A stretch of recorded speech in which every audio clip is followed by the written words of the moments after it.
वंदे अहं श्रीगुरुं प्रपदकमलं श्रीगुरुन् वैष्णवांश श्रीरूपं साग्रजातं सगुणलघुनाथीतं सञ्जीव चैतन्य मनोभीष्टं स्थापितं येन भूतले स्वयं रूप कथामाह्यं ददाति स्वपदान्तिकं वन्देकं श्रीगुरुस्तपतकमलं श्रीगुरुन् वैष्णवांश श्रीरूपं साग्रजातं सगुणरघुनाथान्वितं तं सजीवं सात्वैतं सावधूतं परिजनसहितं कृष्णचैतन्यदेवं श्रीराधाकृष्णपादां सगनलिता श्रीविशाखान्वितांश हे कृष्णा करुणा सिन्धु दीनबन्धु जगत्पते कोबे सकोबिका कान्ता राधा कान्ता नमोस्ते तप्तकाजल गौरांगी राधे वृंदावनेश्वर वृषभाषे देवे प्रणमामि हरिप्रिये नम ओं विष्णु पादाय कृष्ण प्रत्ताय भूतले श्रीमते भक्ति वेदांत स्वामी नामिने नमस्ते सारस्वती देवे गौरवाणे प्रचार निर्विशेष शून्यवादी पासाने वांजा कल्पदर्प्य कृपा सिंधुप्येव सा पतितानां भावनेभ्यो वैष्णवेभ्यो नमो नमः। जय श्री कृष्ण चैतन्य प्रभु नित्यानंद श्री अद्वैत गदाधर श्रीवासादि गौर भक्तवृंद हरे कृष्ण कृष्ण कृष्ण हरे हरे हरे राम राम राम हरे हरे। एकं शास्त्रं देवकी पुत्र गीतम् एको देवो देवकी पुत्र एव एको मंत्र तस्य नामानि अनेकर्मापि एकं तस्य देव सेवा नारायण नमस्कृत्य नरं सेव नरोत्तमं देवीं सरस्वतीं व्यास ततो जयमुदीरे नष्टप्रायेष पत्रेषु नित्यं भागवते सेवया भगवती उत्तम श्लोके भक्तिर्भवति न श्रीकृष्णाय वासुदेवाय देवकी नन्दनाय स नन्दगोपकुमाराय गोविन्दाय नमो नमः। नमः पंकजनाभाय नमः पंकजमाल नमः पंकजनेता नमस्ते पंकजांग्रे वासुदेव परावेद वासुदेव पराक्रिया वासुदेव परामः वासुदेव पर योगा वासुदेव पर क्रिया वासुदेव परम ज्ञानम वासुदेव परम तपक वासुदेव परो धर्म वासुदेव परागतिः। जय जय जगन्नाथ सच्चिदानंद त्रिभुवन गोरेचा चरण वंदार जय जय जगन्नाथ चरण वंदार त्रिभुवन गोरेचा शरण वंदार नीलाचाले संग चक्र गदा पद्मधार नाडिया नगारे दंड का मंडलुकार नीलाचाले संग चक्र गदा पद्मधार नाडिया नगारे दंड का मंडलुकार के गो बोले पूरा बे रावण बदीला गोल के वैभव लीला प्रकाश गोरीला के गो बोले पूरा बे रावण बदीला गोल के वैभव लीला प्रकाश गोरीला जय जय जगन्नाथ सच्चिदानंद त्रिभुवन गोरेचा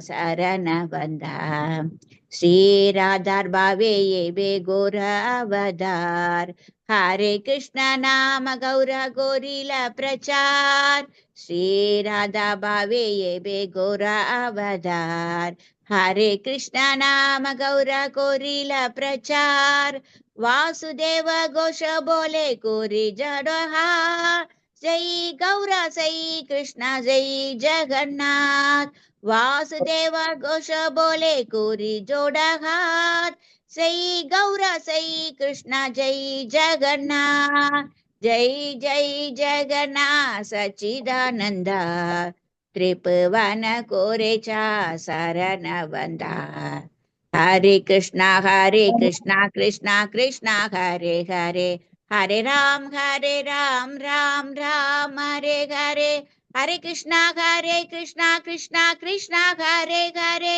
हरे राम राम राम हरे हरे। थैंक यू प्रभु जी। सॉरी प्रभु हरे जी। Krishna. Very nice, Mataji. Thank you very much. Hare Krishna. ஜெய் ஜெகநாத். ஸோ பக்தர்களே, உங்கள் அனைவரையும் இந்த அருமையான ஜெகநாதருடைய சிறப்பு கதா உபன்யாசத்தில் அவரை பற்றி, அவருடைய மகிமைகளை பற்றி, இந்த ஜெகநாதர் ரத யாத்திரை நடக்க போகுது இப்போ. ஸோ அதனுடைய தொடர்ச்சியாக நாம் அந்த ஜெகநாதரை பற்றி கொஞ்சம் தெரிந்து கொள்ளலாம் என்று ஒரு ஆவலில் இந்த ஒரு சிறப்பு நிகழ்ச்சி அமைக்கப்பட்டிருக்கிறது. ஸோ போன வாரம் நம்ம எப்படி ஜெகநாதர் கருணை வாய்ந்தவர், பகவான் கிருஷ்ணர் சைத்தன்ய மகாபிரபு அவங்களுடைய பார்க்கும்போது ஜெகநாதர் எப்படி ஒரு கருணை வாய்ந்தவராக அவருடைய பிரசாதத்தின் மூலமாக நமக்கு அந்த பிரேமையை எப்படி உண்டு பண்ணுகிறார் அப்படிங்கிற ஒரு சிறப்பை தெரிஞ்சுக்கிட்டோம். ஸ்நான யாத்திரை எதற்காக நடைபெறுகிறது, ஸ்நான யாத்திரையில அந்த கஜ வேஷம் பகவானுக்கு எதற்கு அந்த கணேசருடைய உருவம் தரப்படுகிறது அப்படிங்கிற விஷயத்தையும் தெரிஞ்சுக்கிட்டோம்.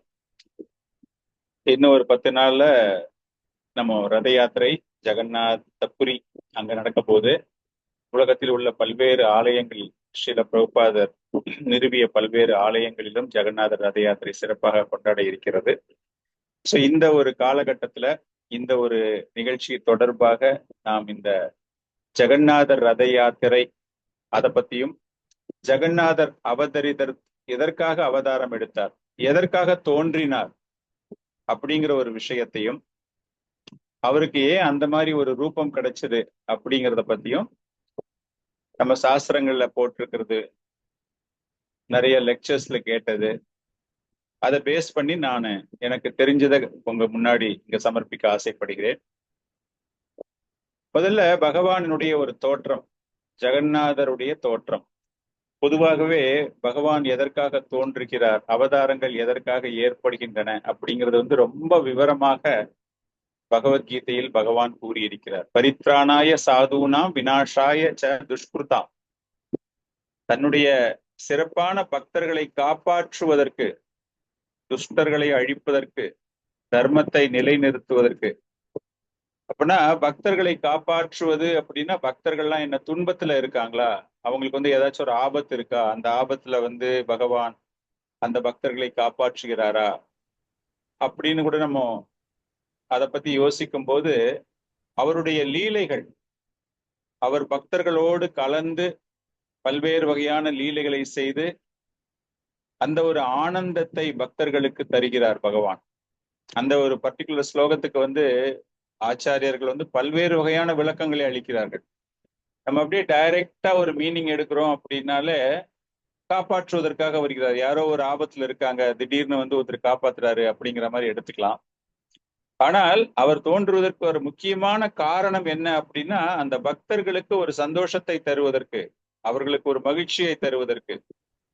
அதே மாதிரி இன்னொரு ஸ்லோகத்துல கூட சொல்றாரு இல்லையா, யதா யதாஹி தர்மஷ்ய கிளானிர் பவதி பாரதா. அதர்மம் எப்பொழுதெல்லாம் தலை தூக்கி நிற்கின்றதோ அப்பொழுது தர்மத்தை நிலைநாட்டுவதற்காக. சோ அதர்மம் அப்படின்னு பார்க்கும்போது என்ன அப்படின்னா, அந்த வேத நெறிமுறைகளை கடைபிடிக்காமல் தான் தோன்றித்தனமாக அவங்க மனசுக்கு பட்டா மாதிரி, அந்த மாதிரி நேரத்துல அந்த நெறிமுறைகளை வகைப்படுத்துவதற்காக அவதாரங்களாக தோன்றி, காப்பாற்றுவதற்காக தோன்றி, அந்த மாதிரி ஒரு புரிதலோடு பார்க்கும் பொழுது பகவானினுடைய அவதாரங்கள், பல்வேறு வகையான அவதாரங்கள் நம்ம பார்க்கும்போது எதற்காக தோன்றினார் அப்படின்னா, அங்க ஏதோ ஒரு ஆபத்து இல்லையா, தர்மம் நிலைநாட்டப்பட வேண்டும் அப்படின்னு. முதல்ல பார்த்தோம் அப்படின்னா வராக அவதாரத்தை எடுத்துக்கிட்டோம் அப்படின்னா, வராக அவதாரம் 2 முறை தோன்றுகிறது, உங்க எல்லாருக்குமே தெரியும். அதுல முக்கியமாக பார்க்கும்பொழுது அந்த ஸ்வயம்புவ மனு, அவர் அந்த பிரஜைகளை சிருஷ்டி செய்ய வேண்டும் பிரம்மதேவன் சனத்குமாரர்களுக்கு கூறும்போது சனத்குமாரர்கள் மறுப்பு தெரிவிக்கிறார்கள். அதன் பிறகு ஸ்வயம்புவ மனு ஏற்றுக்கொள்கிறார். பிரம்மதேவருடைய அந்த கட்டளையை, அவருடைய ஆசையை நிறைவேற்றுவதற்காக பிரஜைகளை உற்பத்தி செய்து தர்மங்கள், நியமங்கள், சாஸ்திரங்கள், அந்த கோட்பாடு படி நம்ம அந்த பிரஜைகளுக்கு, அந்த சமுதாயத்திற்கு நெறிமுறைகளை வழங்க வேண்டும் அப்படின்னு அவர் ஆசைப்படும் போது, அவருக்கு எந்த இடத்துல பண்றது, காரணம் என்ன அப்படின்னா, அந்த பூமி தேவி இல்ல அந்த இடத்துல, அது நீரில் மூழ்கடிக்கப்பட்டிருக்கிறது. அதனால முதல்ல தோன்றக்கூடிய வராகர் என்ன பண்றாரு அப்படின்னா, அந்த தர்மத்தை நிலைநாட்டுவதற்காக, அந்த தர்மத்தை பரிபாலனை செய்ய வேண்டும் இல்லையா, எஸ்டாப்ளிஷ் பண்ணணும் அப்படிங்கும் போது அதற்காக அந்த அவதாரம் தோன்றி ஸ்வயம்புவ மனுவுக்கு உதவுகிறார். அந்த வராகருக்கு எந்த சண்டெல்லாம் எதுவுமே போடல, அவர் simply is lifting the earth, அவ்வளவுதான். ஹிரண்யாக்ஷனை வதம் செய்வதற்காக வராகர் மற்றொரு அவதாரம், மற்றொரு முறை தோன்றுகிறார் வராகர். அப்ப என்ன அப்படின்னா, அந்த அரக்கனை அழிப்பதற்காக. காரணம் என்ன அப்படின்னா, பக்தர்கள் எல்லாருமே ரொம்ப டிஸ்டர்ப்டா இருக்காங்க, அவங்களால அந்த சாதனையை சாதகத்தை செய்ய முடியவில்லை, பக்தியை செய்ய முடியவில்லை அப்படின்னு சொல்லும் போது அவர்களுக்காக தோன்றுகிறார். பல்வேறு மற்ற அவதாரங்கள் எல்லாமே பார்க்கும்போது, நரசிங்கதேவ பார்த்தோம் அப்படின்னா ஹிரண்யாக்ஷா, ஹிரண்யகசிப்பு, வாமனர், பலி மகாராஜா, ராமச்சந்திர பகவான், ராவணேஸ்வரன், பகவான் கிருஷ்ணர், கம்சன், இந்த மாதிரி ஒரு பக்தி செய்யக்கூடிய அந்த சாதுக்களுக்கு ஒரு தொந்தரவு ஏற்படக்கூடிய நிலையில் அவர்களுக்கு ஒரு நல்ல வழி காட்டணும் அப்படிங்கிற மாதிரி ஒரு அவுட்டர் லைன்ல நம்ம பார்த்தோம் அப்படின்னா, இந்த அவதாரங்கள் எல்லாமே தோன்றி அவர்களை காப்பாற்றுவதற்கு. சைத்தன்ய மகாபிரபு ஸ்வயம் பகவான், அப்படியே பகவானாக வருகிறார். அவர் எதற்காக வருகிறார் அப்படிங்கும்போது அவர் சிக்ஷாஷ்டகத்துல அவர் சொல்றார் இல்லையா, பரம் விஜயத்தே ஸ்ரீகிருஷ்ண சங்கீர்த்தனம். அவருடைய தோற்றத்திற்கு வந்து உள்புற காரணம் வெளிப்புற காரணம் நம்ம பார்த்தோம். ஒரு லெக்சர்ல நம்ம அதை பத்தி பேசணும். ரொம்ப சிறப்பாக பல்வேறு விஷயங்கள் அதுல புரிஞ்சுக்கிட்டோம். அப்படி பார்க்கும்பொழுது பரம் விஜயத்தே கிருஷ்ண சங்கீர்த்தனம் அப்படிங்கும்போது அந்த பகவானுடைய புனித நாமத்தை அனைவருக்கும், இந்த இடத்துல அகைன் அந்த தர்மம் கொடுக்கணும். எதற்காக தரப்படுகிறது என்றால் பவமகா தாவாகினி நிர்வாபனம், அந்த உண்மையான ஒரு யோக பயிற்சி. இந்த பௌதீக வாழ்க்கையில் இருப்பவர்கள் விடுதலை அடைய வேண்டும் அப்படின்னா அந்த உண்மையான யோக பயிற்சி அப்படிங்கும்போது பகவான் கிருஷ்ணரை மகிழ்விக்க வேண்டும் அப்படிங்கிறதுக்காக ஒரு பக்தி யோக பயிற்சி முறையை, ஒன் ஆஃப் த ப்ராசஸ் சாண்டிங் இல்லையா, அதை வலியுறுத்தி அந்த அவதாரம், அந்த தோற்றத்தில் அது வலியுறுத்தப்படுகிறது. ஆனால் ஜெகநாதர் எதற்காக தோன்றுகிறார் அப்படின்னு நம்ம பார்க்கும்பொழுது சிறப்பான காரணங்கள், 3 காரணங்கள். அந்த 3 காரணங்களுக்குமே ஃபண்டமெண்டலா அந்த 3 காரணங்கள் எதற்காக அவர் தோன்றினார், நிறைய காரணங்கள், நிறைய ஆச்சாரியர்கள் பல்வேறு விளக்கங்கள்லாம் தராங்க. நம்ம வந்து ஒரு 3 காரணம் நம்ம வந்து அதை எடுத்துக்கிட்டோம் வச்சுன்னா, சுவையான காரணங்கள். அந்த 3 காரணங்கள் பகவான் தோன்றுவதற்கு காரணம், ஜெகநாதர் தோன்றுவதற்கு காரணம் அப்படின்னா 3க்குமே பாத்தீங்க அப்படின்னா தன்னுடைய பக்தர்களை மகிழ்விப்பதற்காகத்தான். ஒவ்வொரு காரணத்தையுமே நம்ம ரொம்ப டீப்பா அனலைஸ் பண்ணி பார்த்தோம் அப்படின்னா அந்த பக்தர்கள் காரணம் என்ன அப்படின்னா நாராயணன், அதாவது சாக்ஷாத் கிருஷ்ண பகவான் இல்லையா, அவர் வந்து ஒரு தாரு ரூபத்தில் அவர் அவதாரம் எடுக்கிறார். பல ஆயிரம் கோடி வருடங்களுக்கு முன்பாக. இத வந்து அவதாரம்னு எடுக்கலாமா இல்லைன்னா அவதாரின்னு எடுக்கலாமா அப்படின்னு சொல்லிட்டு நம்ம படிக்க ஆரம்பிக்கும் போது பல்வேறு வகையான விளக்கங்கள் பல்வேறு ஆச்சாரியர்கள் தருகிறார்கள். பொதுவாக நாம் எடுத்துக்கொள்ள வேண்டிய விஷயம் என்ன அப்படின்னா, இது வந்து கிருஷ்ண பகவான் கிருஷ்ணர் தோன்றுகிறார், ரூபத்தில் மட்டுமே மாற்றம் அப்படிங்கிறதால இவரை அவதாரி என்றுதான் அழைக்க வேண்டும். இவர் வந்து ஒரு ஸ்பெஷல் அவதாரம் எடுத்துட்டு வராரு அப்படின்லாம் கிடையவே கிடையாது. மற்ற அவதாரங்கள் எல்லாமே பார்த்தோம் அப்படின்னா கிருஷ்ண பகவான் வேறு ஒரு குணங்கள், ராமச்சந்திர பகவான் எடுக்கும்போது அவர் என்ன குவாலிட்டிஸ் எக்ஸிபிட் பண்ணியிருக்காரு, வராகதேவர் என்ன குவாலிட்டிஸ் எக்ஸிபிட் பண்ணியிருக்காரு, நரசிங்கதேவ் பகவான் என்ன குவாலிட்டிஸ் எக்ஸிபிட் பண்ணியிருக்காரு அப்படின்னு பார்த்தா அந்த 64 வகையான குணங்கள்ல வந்து 64ம் அங்கு காட்டப்படவில்லை. முக்கியமானதாக ஒரு சிலதுதான் அங்கு காட்டப்படுகிறது. அதனால அவங்களெல்லாம் வந்து அவதாரம் என்று அழைக்கலாம், ஒரு ஸ்பெசிபிக் பர்பஸுக்காக வந்தது. ஆனா இந்த கிருஷ்ண பகவானுக்கும் ஜெகநாதருக்கும் என்ன ஒரு பெரிய வித்தியாசம் அப்படின்னு பார்த்தா வித்தியாசமே கிடையாது. ஒன்லி ரூபத்துல மாத்திரம்தான் வித்தியாசம். என்ன, ஜெகநாதர் வந்து எங்கேயுமே சண்டை போடல, ஆனா சண்டை போடுறதுக்கு உதவி செய்கிறார். சின்ன சின்ன லீலைகள்லாம் அது நம்ம பின்னாடி பார்க்கலாம். ஒரு பெரிய ஒரு அரக்கனை அழிக்க வேண்டும் அப்படிங்கிற மாதிரிலாம் அவர்கிட்ட எதுவுமே கிடையாது. சோ அவதாரி பகவான் விஷ்ணு, அவர் வந்து ஒரு அவதாரம் கிடையாது, ஒன்லி அவருடைய மாற்றத்தில் தான். ஸ்கந்த புராணம், பிரம்ம புராணம், பத்ம புராணம், இது எல்லாத்துலயுமே வந்து அந்த புருஷோத்தமன் அப்படிங்கிறது, புருஷோத்தமன் அப்படின்னா அந்த புருஷோத்தமன் அப்படிங்கிற பெயருக்கு உரிமையாளர் அப்படின்னு சொன்னா அது வெறும் பகவான் கிருஷ்ணர் தான். காரணம் என்ன அப்படின்னா எப்பொழுதுமே மகாலட்சுமியோடு வீற்றிருப்பவர். மகாலட்சுமி அப்படின்னா அந்த பகவானுக்கு அந்த பதிவிரத்தை, அந்த பதிக்கு சேவகம் செய்யக்கூடிய அந்த மனைவி அப்படின்னா அந்த மகாலட்சுமி. உடனே என்ன பிரபு 16,108 மனைவிகள் சொல்றாங்களே அப்படின்னு, அது எல்லாமே பகவானுடைய லீலைகள் சம்பந்தப்பட்டது. பகவான் நாராயணனாக பார்க்கிறோம் அப்படின்னு நம்ம எடுக்கிறோம் அப்படின்னு பார்க்கும்போது சாக்ஷாத் லக்ஷ்மி தேவி.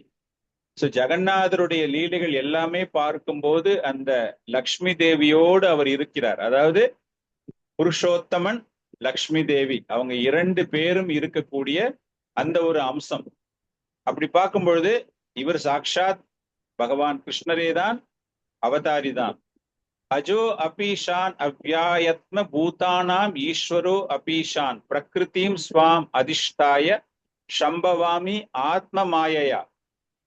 பகவான் என்ன சொல்றாரு அப்படின்னா இந்த இடத்துல அபி, நான் பிறப்பற்றவன், அவ்யயா, எனக்கு எந்த விதமான அழிவுமே கிடையாது, சம்பவாமி, நான் அவதாரம் எடுக்கிறேன், நான் தோன்றுகிறேன். நான் பிறப்பற்றவன், என்னுடைய ஆன்மீக உடல் எப்பொழுதுமே அழிவற்றது. அதே போல அனைத்து அம்சங்களுக்கும் நான் பகவான், நான் தான் மூலாதாரமாக இருக்கிறேன். ஒவ்வொரு யுகங்கள் தோறும் நான் தோன்றுகிறேன் அப்படின்னு பகவான் சொல்றாரு இல்லையா? அந்த மாதிரி பார்க்கும் பொழுது பகவத்கீதையில சொல்ற ஸ்லோகம் இது.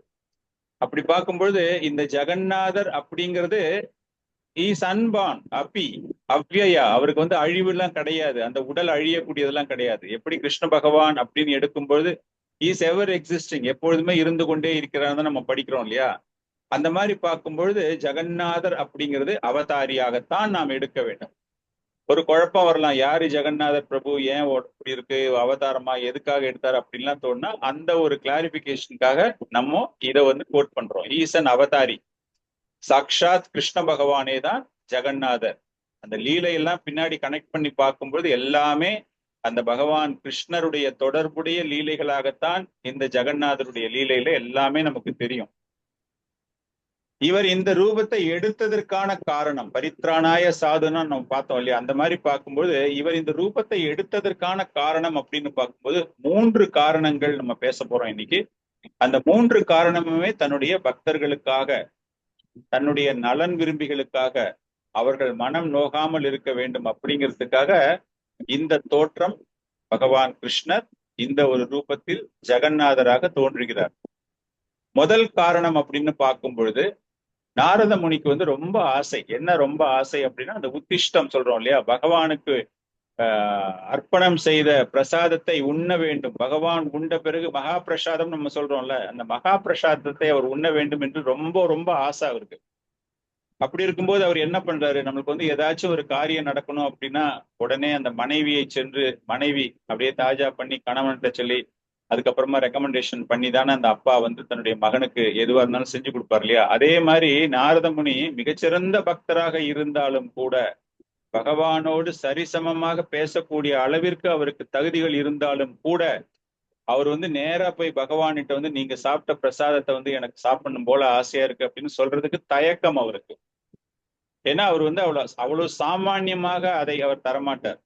அதை பெற வேண்டும் என்றால் அதற்கு அவ்வளவு ஒரு தகுதிகள் தேவைப்படுகின்றன. அதனால நாரதமுனி என்ன பண்றாருன்னா, லக்ஷ்மி தேவியை போய் ரொம்ப மன்றாடி கேட்டுக்கொள்கிறார். லக்ஷ்மி தேவி, நீங்க தான் எனக்கு எப்படியாச்சும் அரேஞ்ச் பண்ணி கொடுக்கணும். அப்படிங்கும் போது லக்ஷ்மி தேவிக்கே பயம் வந்துடுது. ஆக இந்த மாதிரியா, ரொம்ப ரொம்ப கஷ்டம், நீங்க கேட்கிற இந்த விண்ணப்பம் வந்து அவ்வளவு எளிதாக என்னால் செயல்படுத்த முடியாது, ரொம்ப கஷ்டம் அப்படின்னு தொடர்ச்சியாக வற்புறுத்தி கொண்டே இருக்கிறார் நாரதமுனி. அப்படி இருக்கும்போது மகாலட்சுமியுடைய மூஞ்சில வந்து ஒரு சிறிய வாட்டம் தெரிய ஆரம்பிக்கிறது. ஆக என்னுடைய சிறந்த பக்தன், நாராயணனுடைய சிறந்த பக்தன் இவர் வந்து கேட்கிறாரு, என்னால பண்ண முடியாம போயிடுமோ அப்படின்னு வருத்தத்தோட இருக்கும்போது, பகவான் அந்தர்யாமி, அவருக்கு எல்லாமே தெரியும். அவர் தன்னுடைய மனைவி இந்த மாதிரி முகத்தில் ஒரு வாட்டம் இருப்பதை பார்த்த உடனே, என்ன ஆச்சு லக்ஷ்மி, ஏன் இந்த மாதிரி இருக்க அப்படிங்கும்போது ரொம்ப தயங்கி தயங்கி சொல்றாங்க அவங்க, இந்த மாதிரி உங்களுடைய சிறந்த பக்தன் நாரதமுனிக்கு வந்து இந்த மாதிரி ஒரு ஆசை, ஒரு அபரிதமான ஒரு ஆசை ஒண்ணு வந்திருக்கு அவர் மனசுல. என்ன ஆசை அப்படின்னு பகவான் கேட்கும்போது விவரமாக எல்லாத்தையுமே கூறுகிறார்.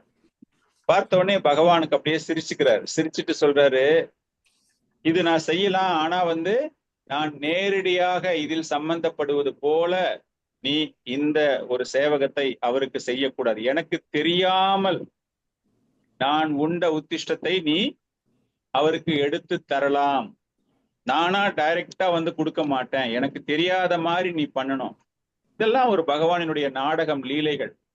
உடனே வந்து கேள்வி கேட்கக்கூடாது. பக்தர்கள் அபக்தர்கள்ட்ட போய் இந்த மாதிரி கதையெல்லாம் சொன்னோம் அப்படின்னா, பகவான் மீது நம்பிக்கை இல்லாதவற்றெல்லாம் கேட்டோம்னா அவங்க எல்லாம் வந்து அது எப்படி முடியும், அவர் சாப்பிட்டுன்னு இருக்காரு, அவர் தட்டுல இருந்து எடுக்கிறது அவருக்கு தெரியாதா அப்படிம்பாங்க. இங்க வந்து அந்த லீலையை தெரிந்து கொள்ள வேண்டும், பகவானினுடைய ஆசை. ஆனாலும் கூட அவர் நேரடியாக கொடுப்பதாக தெரியாமல் அந்த மாதிரி ஒரு தன்னுடைய மனைவிக்கு வந்து ஒரு உத்தரவை தருகிறார். அதே மாதிரி நல்ல ஒரு சமயம் பார்த்து கொண்டிருக்கும் போது லக்ஷ்மி தேவி என்ன பண்றாங்க அப்படின்னா, அந்த பகவானினுடைய அந்த பிரசாதத்தில் இருந்து, மகா பிரசாதத்திலிருந்து அவருக்கு தெரியாமல் கொஞ்சம் எடுத்துட்டு வந்து நாரதமுனிக்கு கொடுக்கிறார். நாரதமுனிக்கு கொடுத்த உடனே நாரதமுனிக்கு வந்து அவ்வளவு ஒரு சந்தோஷம். ஆஹா, இந்த மாதிரி கேட்ட மாதிரியே மகா பிரசாதம் எனக்கு கிடைச்சிடுச்சே அப்படின்னு சொல்லிட்டு அதை அவர் எடுத்து உண்ண துவங்குகிறார். அதை வாங்கிட்டு போயிடுறாரு. அந்த இடத்துல அவர் சாப்பிடல. அவரு அதை எடுத்துட்டு போயிட்டு அந்த மகா பிரசாத வெண்ணி சாணரி அதற்கு மரியாதை கொடுத்து அந்த பிரசாதத்தை உண்ணும் பொழுது அவருக்கு ஒரு பரவச நிலை ஏற்படுகிறது. இப்ப நம்மளே அதுக்காக தான் சொல்றோம், ஜெகநாதருடைய பிரசாதம் என்பது ஆன்மீக சேவகத்திற்கு இணையானது. நம்ம போன கிளாஸ்ல நம்ம பார்த்தோம், எப்படி நீங்க சாண்டிங் பண்ணி how you are getting connected பகவானோடு, அந்த யோகம், பகவானோடு ஒரு தொடர்பு எப்படி உங்களுடைய நாம சங்கீர்த்தனத்தின் மூலமாகவோ அல்லது பகவானுக்கு பக்தி தொண்டு ஆற்றும் போது எப்படி உங்களுடைய உள்ளம் அவரோடு தொடர்பை ஏற்படுத்தி கொள்கிறதோ, அது போல மகா பிரசாதத்தை உண்ணும் பொழுதும் அந்த பரவச நிலையை நீங்கள் அடைய வேண்டும். ஜெகநாதர் பிரசாதம் சாப்பிடும்போது நீங்க ஒரு ஹோட்டல்ல உட்காந்து பஜ்ஜி வடை ஆர்டர் பண்ணி சாப்பிடுற மாதிரி நினைச்சிட்டீங்க அப்படின்னா அதை விட ஒரு மகா கேவலமான பாவம் எதுவுமே கிடையாது. அந்த ஒரு பிரசாதத்தை உண்ணும் பொழுது அந்த அளவிற்கு அந்த பகவான் நமக்கு இந்த மாதிரி ஒரு பெரிய ஒரு வரப்பிரசாதம், நமக்கு ஒரு மிகப்பெரிய ஒரு பாக்கியம் கிடைச்சிருக்கு, நம்மளை தூய்மைப்படுத்தி கொள்வதற்காக பகவானால் நமக்கு தரப்பட்டிருக்கிறது அப்படின்னு ஒரு ஃபீலிங்ல, அந்த பாவத்துல போகும்போது நம்மை அறியாமலேயே ஒரு பரவசம், எனக்கு இந்த தகுதி இருக்கிறதா, இந்த பிரசாதத்தை உண்பதற்கு எனக்கு தகுதி இருக்கிறதா அப்படின்னு நம்ம நினைச்சு பண்ணணும் அப்படின்னா அந்த பரவச நிலை நமக்கு நிச்சயமாக ஏற்படும். சோ அப்படிப்பட்ட ஒரு பரவச நிலை இங்கு நாரத முனிக்கு ஏற்படுகிறது. Narada Muni is after all a servant, பக்தர், ஒரு பகவானுக்கு தொண்டு செய்யக்கூடிய மிகச்சிறந்த வைஷ்ணவர், அவ்வளவுதானே தவிர அவருக்கு இணையாக, அவர் உண்ட உணவை இணையாக உண்ணக்கூடிய அளவிற்கு அவருக்கு தகுதி இருக்கிறதா அப்படின்னு அவர் நினைச்சு பார்க்கும்போது அவரை அறியாமல் பரவசம், அந்த பரவசத்துல அப்படியே நாட்டியம் ஆட துவங்குகிறார். சாண்டிங் பண்ணும்போது நம்மள ஒரு எஸ்டசி வரும்போது வயசு வித்தியாசம் பார்க்காம நம்ம எப்படி ஜம்ப் பண்ணி ஹரே கிருஷ்ண மகாமந்திரம் சொல்றோம், அதை மத்தவங்க பார்க்கும்போதுக்கு தோறினா இவ்வளவு வயசானவர் இந்த மாதிரி குதிக்கிறார், இவருக்கு உடம்பு என்னாகும் அப்படின்னு அவங்க பயப்படுவாங்க.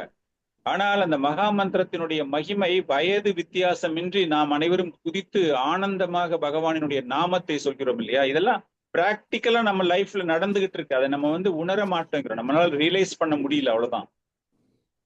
அந்த மாதிரி இங்க நாரத முனி அதை உண்ட பிறகு அப்படி அவருக்கு ஒரு பரவச நிலை ஏற்பட்டு அவர் ஆடும் பொழுது எதேச்சியா அந்த நேரத்துல அங்க சிவபெருமான் வர்றார். சிவபெருமானுக்கு பயங்கரமான ஒரு ஆச்சரியம், ஒரு சர்ப்ரைஸ். நாரத முனி இந்த மாதிரிலாம் ஆடவே மாட்டாரு, அவர் எப்படி இந்த மாதிரி ஆடுறாரு, என்னாச்சு அப்படிங்கும் போது நாரத முனியை பார்த்து கேட்கும்போது நாரத முனி சொல்றாரு, உங்களுக்கு விஷயம் தெரியுமா அப்படின்னு அவர் நடந்த விஷயத்தை எல்லாமே சிவபெருமானுக்கு கூறுகிறார். சிவபெருமான் கூறிய பிறகு அப்படியா, ரொம்ப ரொம்ப சந்தோஷம், நீ என்னுடைய நெருங்கிய நண்பன் ஆயிற்று, எனக்கு ஏதாவது எடுத்துட்டு வந்தியா பிரசாதம். ஒரு பக்தர்கள் அப்படின்னு பார்க்கும்போது அந்த பக்தர்கள் என்ன பண்ணுவாங்க அப்படின்னா, பிரசாதம் கிடைக்குது அப்படின்னா அதை முடிஞ்ச வரைக்கும் எல்லாருக்கும் டிஸ்ட்ரிபியூட் பண்ண பார்ப்பாங்க. நம்ம ஆலயங்களுக்கு போனோம்னா கூட ஒரு சின்ன ஒரு கிண்ணத்துல மகா பிரசாதம் மிச்சம் இருக்கும், பகவானுக்கு ஆஃபர் பண்ணிட்டு அந்த ராஜ்போகம் ஏதோ பண்ணிட்டு வரும்போது பாத்தீங்கன்னா கொஞ்சமா இருக்கும். அதை அவங்க கொஞ்சம் கொஞ்சம் கொஞ்சம் கொஞ்சமா, எஸ்பெஷலி நம்ம ஆன்மீக குருமார்கள்லாம், ஸ்பிரிச்சுவல் மாஸ்டர்ஸ் எல்லாம் எங்கேயாவது விசிட் வரும்போது அவங்களுக்கு பிரசாதங்கள்லாம் கொடுத்த பிறகு கொஞ்சம் மிச்சம் இருக்கும் இல்லையா, அதை டிஸ்ட்ரிபியூட் பண்ணும்போது எல்லாருக்கும் கொஞ்சம் கொஞ்சம் கொஞ்சம் கொஞ்சம் வரணும் அப்படின்ட்டு கொடுப்பாங்க.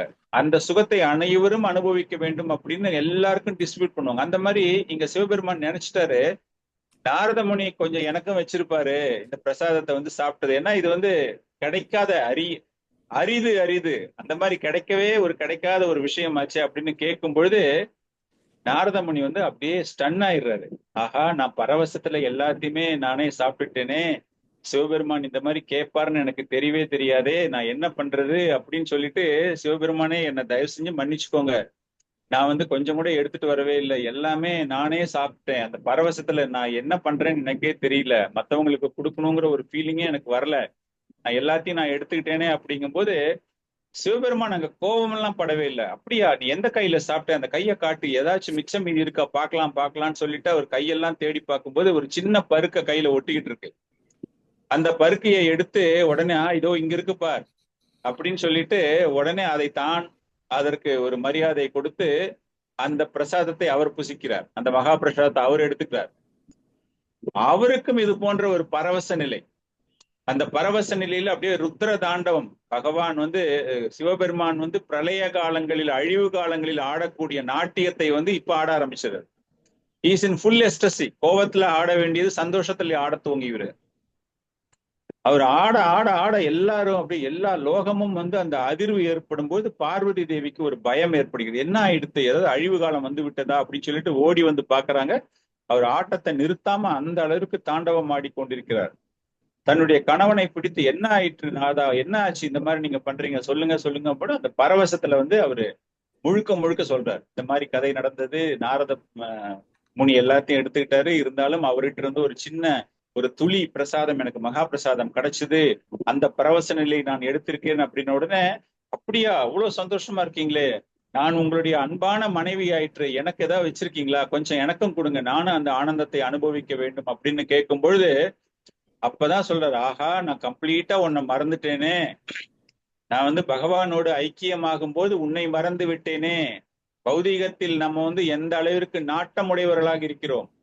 சோ இதுல இருந்து என்ன தெரிஞ்சுக்கிறோம் அப்படின்னா, பகவானின் மீது, பகவானை பற்றிய சிந்தனையில் நம்முடைய செயல்கள் இருக்கும் பொழுது அட்டாச்மெண்ட்டை விட்டுட்டு வெளியே வரணும் அப்படிங்கிறத மாதிரி இங்க சிவபெருமான் என்ன சொல்லிட்டாரு, இல்ல நான் முழுமையாக எல்லாத்தையுமே மறந்துட்டேன், அந்த பிரசாதம் கிடைச்சதுல நான் அப்படியே பகவானோடு பகவானாக ஐக்கியம் ஆயிட்டேன் நானு, அந்த ஒரு சந்தோஷம், அந்த ஒரு பரவசம் அப்படின்ன உடனே பார்வதி தேவி தான் தெரியல, ஷார்ட் டெம்பர்டு, டக்கு டக்கு டக்குன்னு கோவம் வந்துடும் அவங்களுக்கு. அப்படியா, ஒரு மனைவிக்கு கூட உங்களால தர முடியல, நீங்கெல்லாம் என்ன கணவர், யார் கொடுத்தா இந்த பிரசாதம், நான் போய் எங்க அண்ணன் கிட்ட உடனே கேட்கிறேனா அப்படின்னு சொல்லிட்டு கோபமாக நாராயணனை நோக்கி செல்கிறார். போன உடனே என்னமோ ஆயிடுச்சு, நம்ம தங்கச்சி இவ்வளவு கோபமா வராளே இன்னைக்கு அப்படின்னு சொல்லிட்டு பகவான் அப்படியே பதறி அடித்துக்கொண்டு, என்னமாச்சு என்னமாச்சு என்னமாச்சு அப்படிங்கும் போது, அது என்னன்னா, நீ வந்து எல்லாருக்குமே தர வேண்டிய விஷயம் இது, நீ வந்து வெறுமா நாரத முனிக்கும் என்னுடைய கணவருக்கு மட்டும் கொடுத்திருக்கிறாய், இந்த உன்னுடைய மகா பிரசாதத்தை வந்து அதை சுவைக்கக்கூடிய பாக்கியம் எனக்கு கிடைக்கலையே அப்படின்னு அந்த அளவிற்கு ஒரு கோபத்தை தன்னுடைய சகோதரனின் மீது காட்டும் பொழுது பகவான் சொல்றாரு, நீ கவலைப்படாத, நான் வந்து உன்னுடைய ஆசையை நிவர்த்தி செய்வதற்காக, உன்னுடைய குழந்தைகளுக்கு இந்த ஒரு பிரசாதத்தை கொடுப்பதற்காக நான் அவதாரம் எடுப்பேன், நான் நிச்சயமாக தோன்றுவேன், நான் தோன்றும் போது, பூலோகத்தில் தோன்றும் போது எனக்கு வழங்கப்படும் பிரசாதம் எனக்கு தந்த பிறகு நேராக உன்னை வந்து அடையும். அப்ப நடுவில் அது யாருக்குமே தரப்படாது, உனக்குத்தான் தரப்படும். அந்த பிரசாதம் நீ உண்ட பிறகு உன்னுடைய பக்தர்களுக்கு நீ அனைவருக்கும் தரலாம். பார்வதி தேவி வந்து தனக்காக கேட்காமல் என்னுடைய குழந்தைகளுக்கும் இந்த மகா பிரசாதம் கிடைக்க வேண்டும், நீங்கள் உண்ட மகா பிரசாதம் அனைவருக்கும் கிடைக்க வேண்டும் அப்படிங்கிற ஒரு பிரார்த்தனையை வைக்கும் போது பகவான் கூறக்கூடிய அந்த விஷயம்தான் அவருடைய தோற்றத்தினுடைய ஒரு முக்கியமான ஒரு காரணம். அவர் சொல்றார், நான் வந்து ஜெகநாதராக தோன்றப் போகிறேன், அந்த ஜெகநாதராக தோன்றும் பொழுது எனக்கு வழங்கப்படும் மகா பிரசாதங்கள் எனக்கு கிடைத்த பிறகு நேரடியாக உனக்குத்தான் அது கிடைக்கும். இன்னைக்கு நம்ம வந்து ஜெகநாத் புரியில வந்து நிறைய பேர் நீங்க அதை பார்த்திருப்பீங்க, ஜெகநாதருக்கு வந்து எல்லா விதமான பிரசாதம், சப்பன் போக் 5 முறை 7 முறை 9 முறை மகா பிரசாதங்கள் அவருக்கு அர்ப்பணித்த பிறகு நேரா பிமலா தேவி டெம்பிளுக்கு தான் போவோம் அந்த பிரசாதம் எல்லாம். அந்த பிமலா தேவி டெம்பிளுக்கு போனதுக்கு அப்புறமா ஆனந்த் பஜாருக்கு போயிடும். அதுக்கப்புறமா அது வந்து வேற எல்லா விக்கிரகங்கள், அங்க சுத்தி இருக்கிற விக்கிரகங்களுக்கு எல்லாம் எங்கேயுமே போகாது. அங்க வந்து சிவபெருமான் ஆலயம் அவர் சொல்லிடுறாரு, சிவபெருமானை வந்து நான் என் டெம்பிளை விட்டு வெளியே நிக்க வச்சிடுறேன், என்னுடைய ஆலயத்துல பிரகாரத்தில் உனக்குத்தான் முன்னுரிமை, என்னுடைய பிரசாதத்திற்கு பிறகு அது உனக்குத்தான் வழங்கப்படும், அதன் பிறகு உன்னுடைய மக்களுக்கு, உன்னுடைய செல்வங்களுக்கு வழங்கப்படும் அப்படின்னு அந்த ஒரு ஐதீகம், அந்த ஒரு நியமங்கள் ஜெகநாத் புரியில வந்து நம்ம பார்த்தோம்னா ஒரு 2 மணி நேரம் 3 மணி நேரம் அதே அப்படியே சுத்தி சுத்தி சுத்தி நம்ம வந்து பார்த்துக்கிட்டே இருந்தோம் அப்படின்னா அந்த பிரசாதங்கள் எங்கெல்லாம் போகுது அப்படிங்கறத நம்ம பார்க்கலாம். சோ இது ஒரு முதல் காரணமாக பார்க்கப்படுகிறது. பகவானுடைய தோற்றம், இந்த பிரசாதத்தை பார்வதி தேவியினுடைய வற்புறுத்தல், பார்வதி தேவி கேட்டதற்காக இது போன்ற ஒரு தோற்றம் நான் நிச்சயமாக எடுக்க போகிறேன் அப்படிங்கிற ஒரு தோற்றம். சோ பக்தர்களுக்காக பகவான் அவதரித்து அந்த சுகத்தை, அந்த பிரசாதத்தின் மூலமாக அந்த சுகத்தை அனைவருக்கும் தர வேண்டும் என்பதற்காக தோன்றுவதற்கான காரணங்களில் இதுவும் ஒரு காரணம். அடுத்த காரணம் என்ன அப்படின்னா, கிருஷ்ண பரமாத்மா பகவான் கிருஷ்ணர் என்ன பண்றாரு, துவாரகையில் இருக்கிறார். துவாரகையில இருக்கும் பொழுது எல்லாருக்குமே வந்து பௌதீக வாழ்க்கையில கூட பாத்தீங்க அப்படின்னா தன்னுடைய கணவனை பற்றி தெரிந்து கொள்ள வேண்டும். சின்ன வயசுல தன்னுடைய கணவர் எப்படிலாம் இருந்தாரு அப்படின்னு தெரிஞ்சுக்கிற ஆசை மனைவிமார்களுக்கு அதிகமாக உண்டு. அவர் என்னெல்லாம் பண்ணுவாரு, எங்கெல்லாம் சுத்துவாரு, அவருடைய பேக்ரவுண்ட் எல்லாம் என்ன அப்படின்னு சொல்லிட்டு தன்னுடைய தாயினிடம், அதாவது கணவனுடைய தாயிடம் கேட்பார்கள், இல்லைன்னா வேற யார்ட்ட தெரிஞ்சு கேட்டுப்பாங்க. இங்க அதே மாதிரி துவாரகையில் என்ன ஆயிடுச்சு அப்படின்னா, ரோஹிணி மாதாவிடம் பகவான் கிருஷ்ணருடைய அனைத்து மனைவிகளும், துவாரகாவினுடைய ராணிகளாக இருக்கக்கூடிய பகவானினுடைய மனைவிகள் எல்லாரும் போய் ரோஹிணி மாதா கிட்ட போய் கேக்குறாங்க, ரோஹிணி மாதா நீங்க தான் சொல்லணும், என்னெல்லாம் நடந்தது, அவர் சின்ன குழந்தையா இருக்கும்போது அவர் என்னெல்லாம் பண்ணாரு, என்னென்ன விஷமங்கள் செஞ்சாரு, என்னென்ன லீலைகள்லாம் செஞ்சாரு, எல்லா விஷயத்தையும் சொல்லுங்க, அதை நாங்கள் சுவைக்க வேண்டும், அதை நாங்கள் அனுபவிக்க வேண்டும். பகவான் கிருஷ்ணருடைய லீலைகள் அப்படின்னாலே ஒரு சுகத்தை தரக்கூடியது, டிரான்சென்டென்டல் பிளிஸ் அப்படிங்கிறோம் இல்லையா, அந்த ஒரு சுகம், அதை அவர்கள் தெரிந்து கொள்ள வேண்டும். அப்படிங்கும் பொழுது நான் இந்த விஷயத்த சொல்றேன் அப்படின்னா கிருஷ்ணருக்கும் பலராமருக்கும் இது தெரியக்கூடாது, அவங்களுக்கு தெரியாம நான் சொல்லணும். அதனால அவங்க 2 பேருமே துவாரகாவுடைய ராஜா இல்லையா, அவரு ராஜ்ய பரிபாலனம் செஞ்சுக்கிட்டு இருக்காரு அவரு. அதனால அரசவைக்கு செல்ற நேரம் பார்த்து, அந்த நேரம் பார்த்து நான் சொல்றேன். அதனால நம்ம ஒரு மூடிய அறையில் அமர்ந்து கொண்டு இந்த லீலைகளை நான் உங்களுக்கு சொல்கிறேன். ஆனா இந்த அறைக்கு முன்னாடி, இந்த கதவுக்கு பக்கத்துல ஒரு காவலாளியாக சீக்கிரட்டா யாராச்சும் நின்னு அவங்க வராம இருக்கிற மாதிரி பாத்துக்கணும். அவங்க வெளியே போயிட்டு எப்ப வேணாலும் வருவாங்க, அவங்களுக்கு no restrictions of timing, any time they can come back. அதனால இந்த கதவெல்லாம் மூடிட்டு வெளியே யார வெளியே காவலாளியா போடலாம்னு சொல்லிட்டு பார்க்கும்போது சுபத்ரா தேவிய காவலாளியா போட்டுடுறாங்க. சுபத்ரா தேவியை காவலாளியா போட்டுட்டு அவங்க வராம பாத்துக்கோ, ஏன்னா நீ சொல்றதுதான் அவங்க அண்ணனும் தம்பியும் கேட்பாங்க, வேற யாரும் அண்ணாக்கள் 2 பேரும் கேட்பாங்க, வேற யாரும் கேட்க மாட்டாங்க.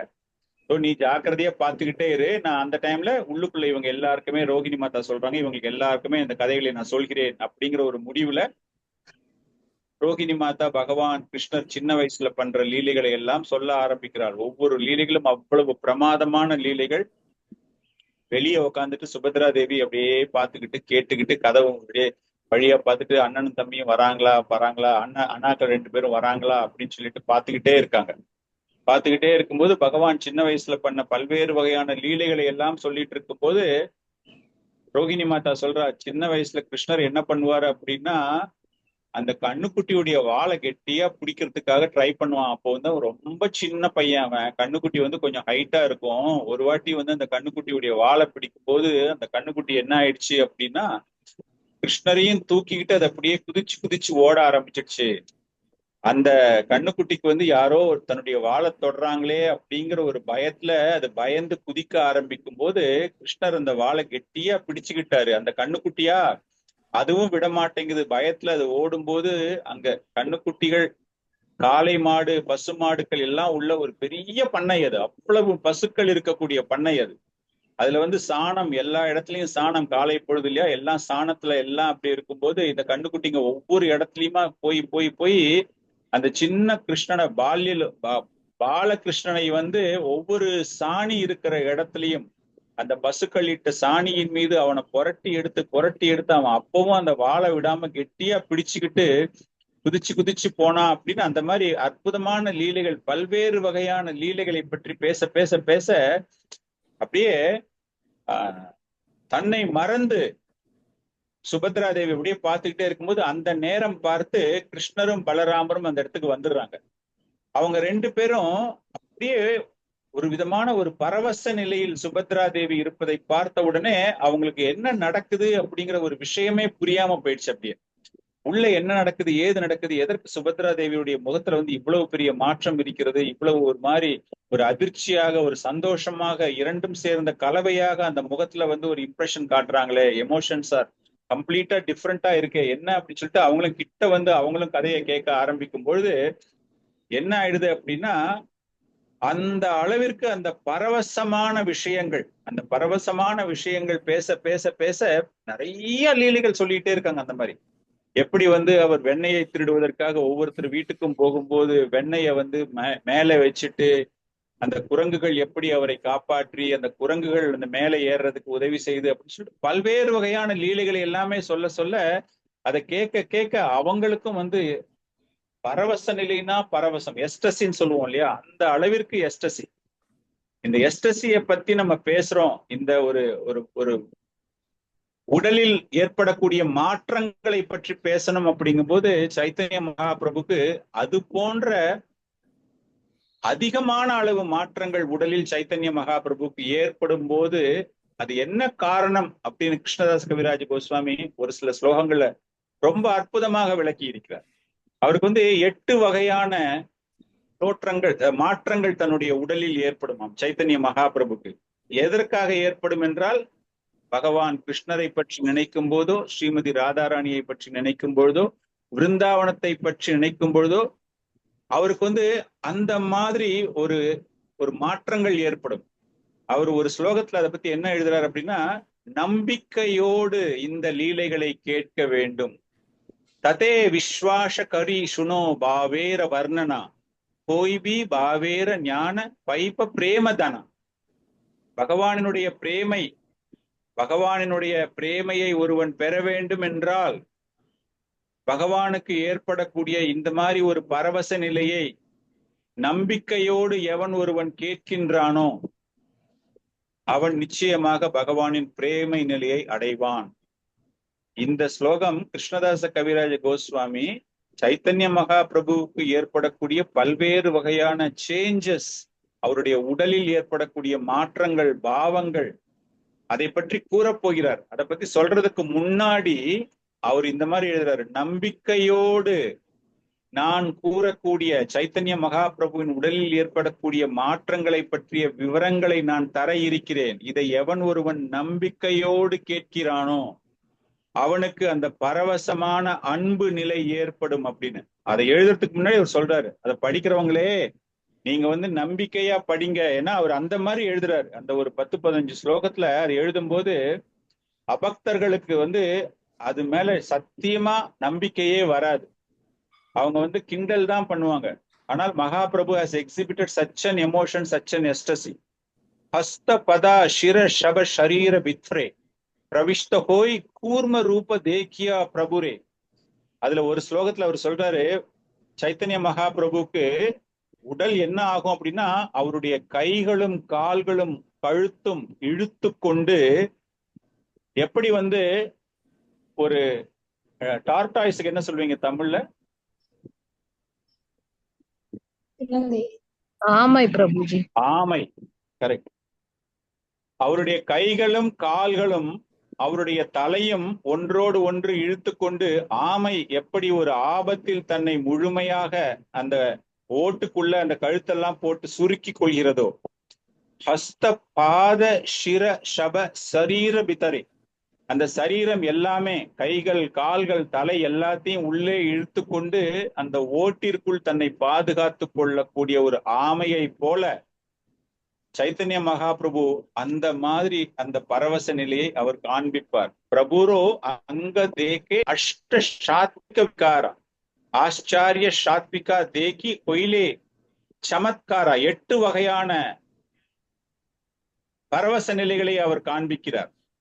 அந்த மாதிரி இங்க பகவான் கிருஷ்ணரும் பலதேவரும் எப்படி இங்கு சைத்தன்ய மகாபிரபு தன்னுடைய கைகளையும் கால்களையும் இழுத்து கொண்டு ஒரு ஆமை போல உடலை சுருக்கி கொள்கிறாரோ, அந்த லீலைகளை எல்லாம் கேட்ட பொழுது அஷ்டசாத்விக விகாரா, அந்த ஒரு நிலையை இங்கு பகவான் கிருஷ்ணர் அங்கு அவருக்கு ஏற்படுகிறது. அவரை பத்தியே கேட்கிறாரு. அவங்க அம்மா கிட்ட அவர் சின்ன வயசுல செஞ்ச லீலைகளை பத்தி கேட்கும் போது அந்த உடல் அந்த மாதிரி பரவசமாயி கைகள் இழுத்து கொள்கின்றன. அப்படியே கை ரெண்டும் அப்படியே இழுத்துட்டு அப்படியே மூஞ்செல்லாம் அப்படியே கண்ணெல்லாம் வெளியே அப்படி ஒரு ஆச்சரியமான ஒரு தோற்றத்தை அவர் அங்கு காண்பிக்கிறார். அந்த ஒரு ரூபம், அந்த நேரம் பார்த்து அங்க நாரதமுனி வந்துடுறாரு. நாரதமுனி அப்படி வரும்பொழுது 3 பேரு சகோதர சகோதரி 3 பேரும் வெளியே நின்றுட்டு இருக்காங்க. கதவு எல்லாம் மூடி இருக்கு. அரண்மனை கதவுகள் மூடப்பட்டிருக்கின்றன. வாயில் காவலர்கள் யாருமே இல்லை. இவங்க 3 பேர் இங்க நிக்கிறாங்க. பகவானுக்கு இந்த மாதிரி ஒரு முக அமைப்பு, இந்த மாதிரி கைகள் கால்கள் இழுத்து கொண்டு அப்படியே உள்ள போயிருக்க, கை கண்ணெல்லாம் வெளியே இருக்கு, என்ன ஒரு அற்புதமான ஒரு தோற்றம் அப்படின்னு சொல்லிட்டு அப்படியே சாஷ்டாங்கமாக தண்டவத் பிரணாம் பண்றார் பகவானுடைய ரூபத்தை. காரணம், நாரதமுனி பகவானை பல்வேறு ரூபங்களில் பார்த்திருக்கிறார். அவருக்கு there is no visa, no time restriction, no entry. எப்ப வேணாலும் எங்க வேணாலும் பகவானை எப்படிப்பட்ட நிலையிலும் தரிசிக்கலாம். நாரதமுனி வந்து பகவானை பல்வேறு ரூபங்களில் பார்த்திருக்கிறார். இந்த மாதிரி ஒரு ரூபம் அவர் வந்து பார்த்ததே இல்லை, பார்த்திருக்காரு. அப்படியே பார்த்த உடனே சுய நினைவுக்கு வந்த கிருஷ்ண பரமாத்மா அப்படியே ஒரு அதிர்ச்சியில, ஆஹா நாரதர் இந்த ரூபத்தை பார்த்துட்டாரே அப்படின்னு சொல்லிட்டு அப்படி பாக்குறாரு. ஏன்னா அவருக்கு வந்து ஒரு சின்னதா ஒரு வெக்கம் ஆயிடுச்சு.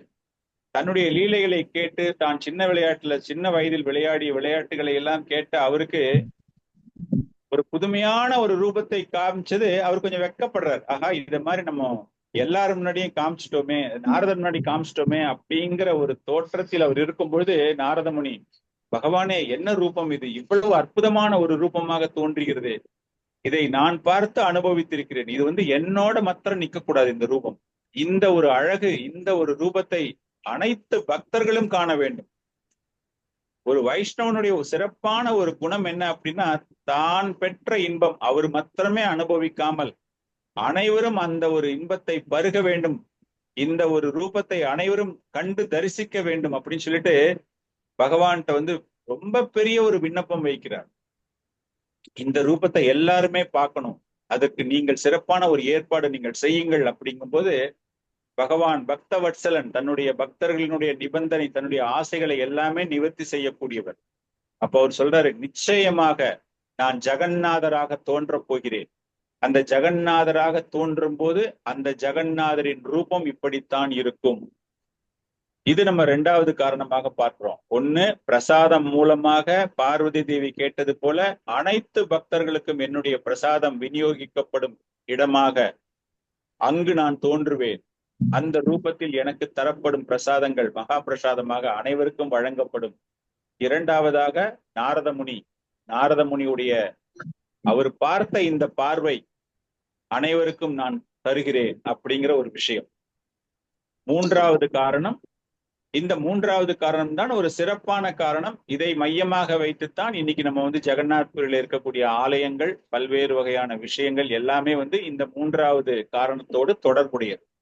இந்திரத்யும்னா அரசனை பத்தி உங்க எல்லாருக்குமே தெரியும். இன்னைக்கு இருக்கிற உஜ்ஜைன், நிறைய பேர் வந்து இந்திரத்யும்னா வந்து ஒரிசாவுடைய ராஜா அப்படின்லாம் நாங்க நிறைய பேர் சொல்லுவாங்க. பட் ஆக்சுவலா இந்திரத்யும்னா அப்படிங்கிறவர் யாரு அப்படின்னா அவந்தி தேசத்து அரசர். அவந்தி தேசத்தில் இன்னைக்கு மாடர்ன் உஜ்ஜைன், அந்த தேசத்தில் இருக்கக்கூடிய இந்த அரசன் எப்படின்னா மிகச்சிறந்த ஒரு பக்தி. அவருக்கு வந்து பக்தி அப்படின்னா விஷ்ணுவின் மீது அந்த அளவிற்கு ஒரு பக்தி. அவருக்கு வந்து பகவான் விஷ்ணுவினுடைய ஆன்மீக ரூபம், ஆன்மீக டிவைன் ஃபார்ம், அதை நான் தெரிந்து கொள்ள வேண்டும். அதற்கு காரணம் என்ன அப்படின்னா, நீல மாதவரை பற்றி அவருக்கு செய்திகள் வர துவங்குகின்றன. இப்ப நிறைய சாதுக்கள்லாம் ஒவ்வொரு இடமா போகும்போது, ஒவ்வொரு ராஜாவை பார்க்கும்போது, ஒவ்வொரு ராஜ்யங்களுக்கு போகும்பொழுதும் அவர்கள் பகவானை பற்றி பேசுவார்கள், பகவானினுடைய பல்வேறு வகையான சிறப்புகளை பற்றி பேசுவார்கள். அப்படி இருக்கும்போது இந்த நீல மாதவரை பற்றி அவருக்கு செய்திகள் வர துவங்குகின்றன. சோ அவருடைய மனசுல வந்து ரொம்ப பெரிய ஒரு ஆசை ஏற்பட்டு விடுகிறது. இந்த நீல மாதவர் அப்படிங்கிறவர் யாரு, அவர் எங்க இருக்காரு, பகவானினுடைய ஒரு தோற்றம் அவர்.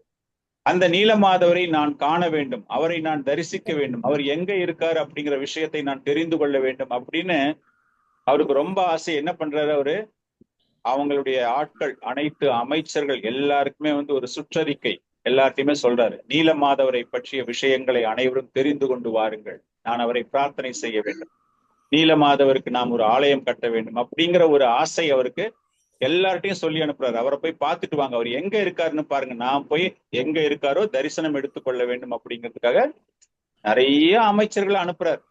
ஒவ்வொருத்தரும் ஒவ்வொரு டைரக்ஷன்ல போறாங்க. 8 திக்கிலும் அனைத்து அமைச்சர்களும் செல்கிறார்கள். போறாங்க 2 மாசம் ஆச்சு, 3 மாசம் ஆச்சு, 4 மாசம் ஆச்சு, ஆல்மோஸ்ட் ஒரு வருஷத்துக்கு மேலேயும் ஆயிடுச்சு. செய்திகள் எதுவுமே வரல. அதுக்கப்புறமா ஒவ்வொருத்தரா திரும்ப வர ஆரம்பிக்கிறாங்க. திரும்ப வர ஆரம்பிக்கும் பொழுது கிட்டத்தட்ட ஒரு 12 பேர் அனுப்புறாரு, 11 பேர் திரும்பி வந்துடுறாங்க. வித்யாபதி அப்படிங்கிற ஒரே ஒரு அமைச்சர் மாத்திரம் அவர் என்ன பண்றாரு அப்படின்னா, அவர் மாத்திரம் திரும்பவே வரல. திரும்ப வராம இருக்கிறதால இந்த மன்னனுக்கு, இந்திரத்யும்ன ராஜாவிற்கு மனசுல ஒரு சின்னதா ஒரு ஆசை ஏற்படுகிறது. ஆஹா, இது வரைக்கும் வந்து வித்யாபதி வரவே இல்லை. வித்யாபதி வந்து மிகச்சிறந்த ஒரு அமைச்சர், அவர்கிட்ட இருக்கிற அமைச்சர்கள்ல மிகச்சிறந்த ஒரு அமைச்சர். அவர் வந்து சச் அன் இன்டெலிஜென்ட் பர்சன். ராஜாவுக்கு வந்து அவர் மேல ரொம்ப அதிகமான அளவிற்கு மரியாதை உண்டு. அவர் வரலையே அப்படின்னு பார்க்கும்பொழுது ரொம்ப நாள் பொறுத்து வரார். கிட்டத்தட்ட ஒரு 18 மாசம் பொறுத்து அவர் வரும்பொழுது அவ்வளவு ஒரு சந்தோஷம் அவருக்கு ஏற்படுகிறது. அப்ப அவர் வரும்போது என்ன ஆயிடுது அப்படின்னா, அவர் பல்வேறு விஷயங்களை கூற ஆரம்பிக்கும் பொழுது அந்த நீலமாதவர் அப்படிங்கிறவர் எங்க இருக்காரு அப்படிங்கிற ஒரு விஷயம், இவர் வருவதற்கு ஏன் இவ்வளவு காலதாமதம் ஆயிற்று அப்படிங்கிறத நம்ம தெரிஞ்சுக்கலாம். அதன் பிறகுதான் நமக்கு வந்து அந்த நீலமாதவர் இந்திரதிம்ன ராஜாவோடு எப்படி ஒரு கனெக்ஷன் ஏற்படுது அப்படிங்கறத நம்ம கனெக்ட் பண்ணி பார்த்துக்கலாம். இந்த வித்யாபதி என்ன பண்றாரு அப்படின்னா, ஒவ்வொரு இடமாக அப்படியே சுத்திக்கிட்டே போகும்பொழுது இந்த ஒரிசா மாநிலம், அந்த ஒரிசா மாநிலத்தில் உள்ள அந்த நீலமாதவர், நீங்க நீலமாதவர் நிறைய பேர் போயிருக்கீங்கன்னு நினைக்கிறேன் நானு. பூரியில இருந்து கிட்டத்தட்ட ஒரு 100 கிலோமீட்டர் தூரத்துல இருக்கு. பெரிய வனம். இப்போ வந்து எல்லாமே நல்ல ஒரு மாடர்ன் சிட்டி மாதிரி தெரியும்.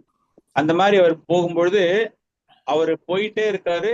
போகும்போது உடல் களைப்பு, அவருக்கு வந்து அந்த பயணத்தினுடைய ஒரு கலர்ச்சி, அப்படியே மயங்கி ஒரு வனத்தில் விழுந்து விடுகிறார். ஒரு காட்டுல விழுந்துடுறார். அந்த காட்டுல வந்து யாருமே கிடையாது, அந்த மாதிரி ஒரு இடம். ஆனா பின்னாடிதான் தெரிய வருது அந்த காடு இட் இஸ் கம்ப்ளீட்லி அந்த ட்ரைபல் பீப்புள் சொல்லுவோம் இல்லையா, அந்த மலைவாழ் மக்கள், அவங்களுடைய மலைவாழ் மக்களுடைய முழுமையான ஒரு கட்டுப்பாட்டில் அந்த வனப்பகுதியானது அமைந்திருக்கிறது. அதுல ஒருத்தர் பேர் என்ன அப்படின்னா விஸ்வவாசு அப்படிங்கிற அந்த ஒரு தலைவன், அந்த ட்ரைபல் லீடர், அந்த ட்ரைபலுடைய லீடர். அவர் என்ன பண்றாரு, அவர் தான் அங்க வந்து இன்சார்ஜ். அவர் உடனே என்ன பண்றாரு, பார்க்கறதுக்கு ஒரு பிராமணனாக இருக்கிறான், ரொம்பவும் ஒரு தேஜஸான ஒரு முகமாக இருக்கிறது. அவர் யார், ஒரு அமைச்சர், என்ன விஷயம் ஒண்ணுமே தெரியாது. உடனே அவனை எடுத்துன்னு போயிட்டு அவன் என்ன பண்றான் அப்படின்னா, அவருக்கு முதல் உதவி எல்லாம் தரப்படுகிறது. முதல் உதவி எல்லாம் கொடுக்கப்பட்டு வீட்டுல வந்து அவருடைய பெண் லலிதா அப்படிங்கிற ஒரு பெண் எல்லா உதவிகளையும் செய்ய ஆரம்பிக்கிறாள். அவருக்கு வந்து கொஞ்சம் கொஞ்சமா மைண்டு, மனசு எல்லாமே, உடல் எல்லாமே தேறிக்கொண்டு வருகிறது. தேறிக்கொண்டு வர்ற நேரத்துல என்ன ஆகுது அப்படின்னா, he is completely active. அவருடைய தகப்பனார், அந்த லலிதாவினுடைய தகப்பனார் ராத்திரி நேரங்கள்ல வீட்டுல தங்கறது கிடையாது. அந்த ஒரு வனத்துல, இட்ஸ் நாட் அ பங்களா, ஒரு சின்ன ஒரு குடிசையும் கிடையாது. இஸ் அ ட்ரைபல் லீடர் அப்படிங்கிறதுல ஓரளவுக்கு வசதி இருக்கக்கூடிய ஒரு ஹட்டு மாதிரி போட்டிருக்காங்க.